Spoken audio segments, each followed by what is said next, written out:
Let me tell you something, guys. What just went down in Cleveland is not your typical rookie growing pains. It's not some harmless sideline argument, and it's definitely not just a bad day at practice. No. What happened today at Browns headquarters feels like the kind of moment that changes everything.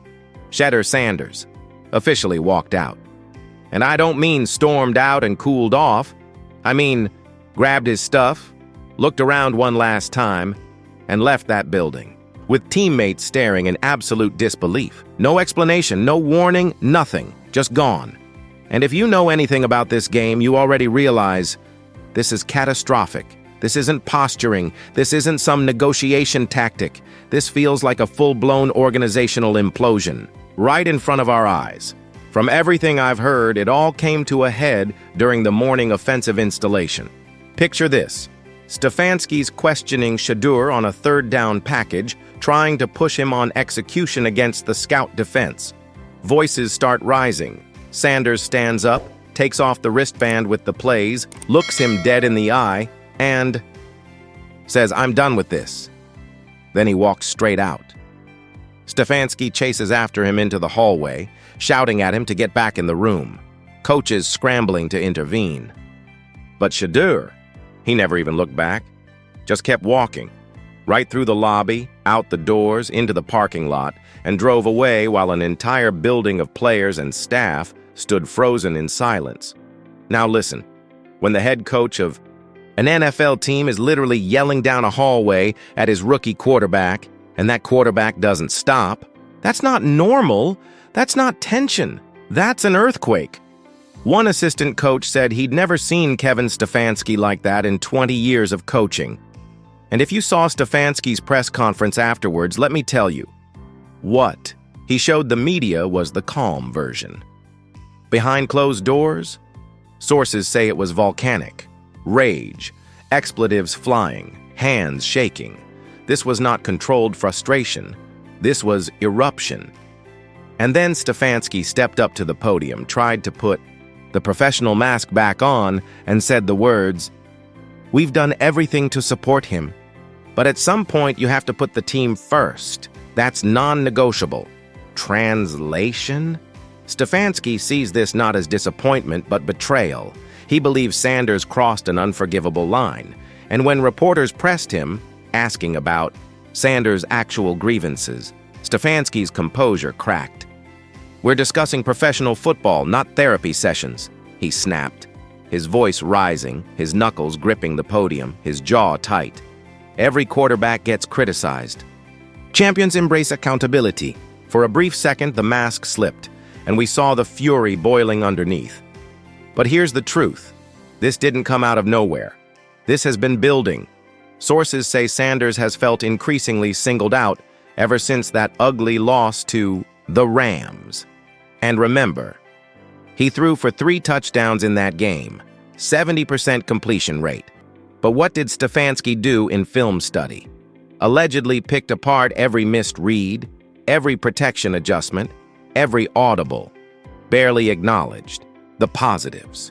One player said flat out, "Coach blamed SHEDEUR for everything. It felt personal, not professional. And the reps in practice? Don't even get me started." Ownership wanted Sanders installed as the future, the franchise cornerstone. But Stefanski kept splitting first-team reps. Sometimes SHEDEUR got fewer than journeyman veterans. Imagine that. Your owner drafts you to be the guy, and your coach is treating you like just another camp arm. That's not motivation. That's a message.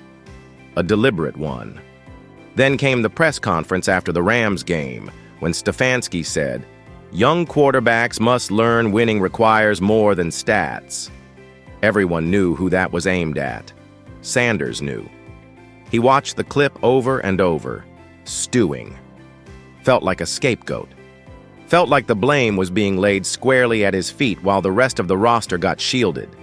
And at that point, the philosophical clash became unavoidable. Because here's the real issue. Stefanski represents old-school football. Authority, hierarchy, patience, earn your place. Sanders? He's the new generation.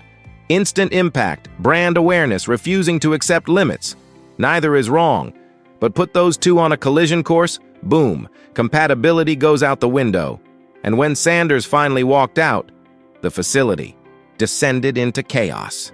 Teammates spilling into the parking lot, some trying to call him, others just frozen watching his car pull away. Offensive coordinator Alex Van Pelt sprinted outside to stop him. Too late. Stefanski immediately called a team meeting inside, reportedly gave a scorched earth speech. If you can't commit, get out. Half the locker room clapped. Half sat in stunned silence. And just like that, the fractures deepened. Some receivers, the guys who've been building chemistry with SHEDEUR, openly questioned Stefanski to his face. The O-line, usually Stefanski loyalists, suddenly looked torn. Defensive guys kept quiet, but even they admitted the building feels broken. One veteran summed it up best. The locker room is split. Half support coach, half think he's lost. It completely. And outside? Social media went nuclear. Hashtags trending. Former players and analysts weighing in. Shannon Sharp tweeting, Stefanski just fumbled away Cleveland's future. Skip Bayless clapping back, praising the coach for standing tall against entitlement. Fans ripping each other apart online. The digital version of the fractured locker room. Ownership? Oh, they're furious.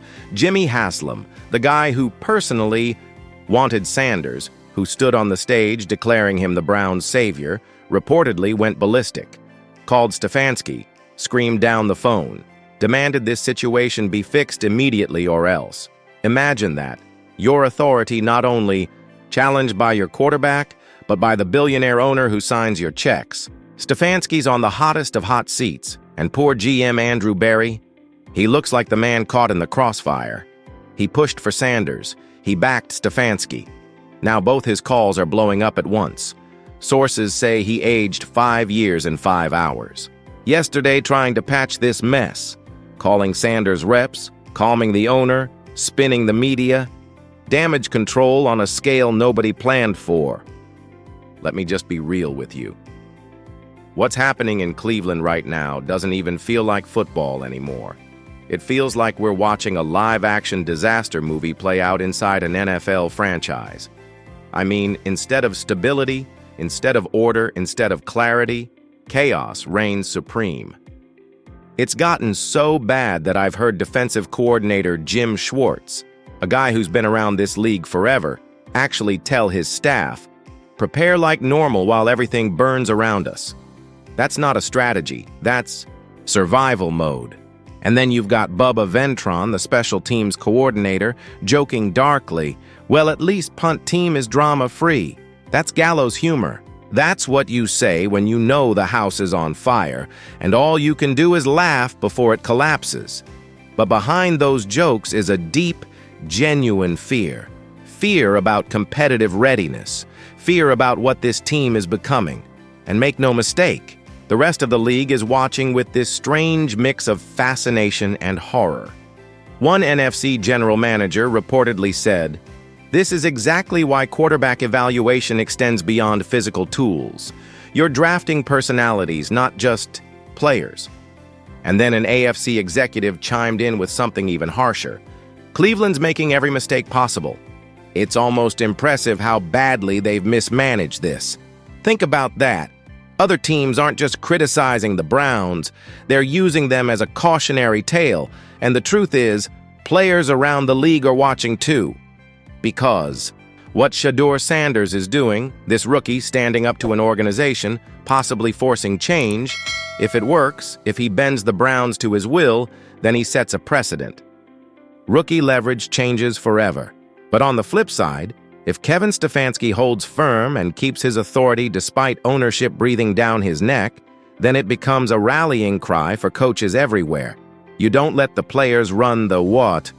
Asylum. That's why this has transcended football. It's a philosophical battle over power and control in the NFL.